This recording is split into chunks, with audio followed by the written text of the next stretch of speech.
എൻസൈക്ലോവിങ്സിന്റെ പുതിയൊരു വീഡിയോയിലേക്ക് നിങ്ങൾക്ക് ഏവർക്കും സ്വാഗതം. ഈ വീഡിയോയിലൂടെ നിങ്ങളുമായി ഷെയർ ചെയ്യുന്നത് 2028 മുതൽ പെട്രോൾ ഇരുചക്ര വാഹനങ്ങൾ രജിസ്ട്രേഷൻ ചെയ്യുവാൻ സാധിക്കുന്നതല്ല.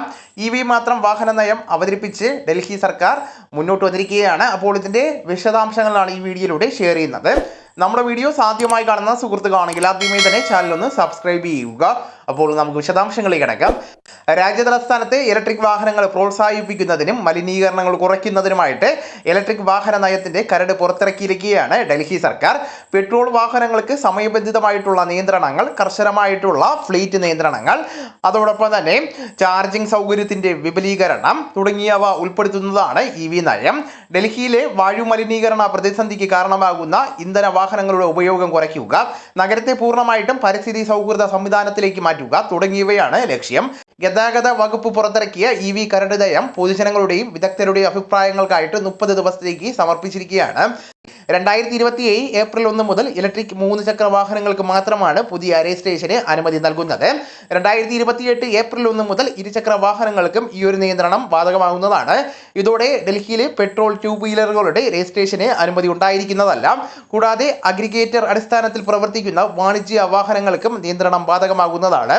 ഡെലിവറി സർവീസിനായിട്ട് ഉപയോഗിക്കുന്ന 2 വീലറുകളിലും ഗുഡ്സ് വാഹനങ്ങളിലും 2026 ജനുവരി 1 മുതൽ ഇലക്ട്രിക് മാത്രമായിരിക്കും ഉണ്ടായിരിക്കുന്നത്.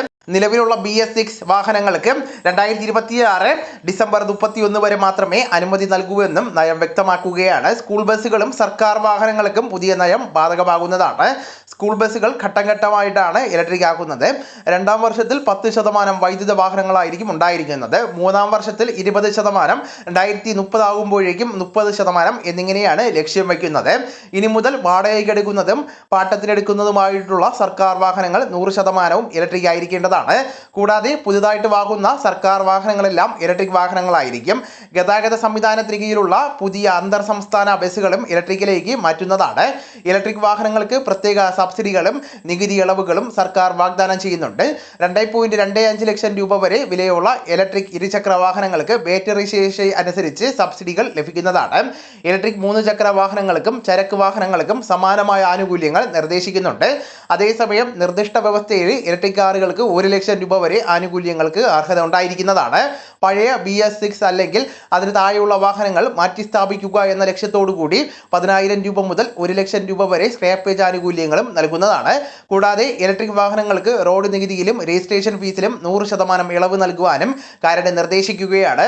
അതേസമയം ഹൈബ്രിഡ് വാഹനങ്ങൾക്ക് ഭാഗികമായിട്ടുള്ള ഇളവ് നൽകുന്നതാണ്.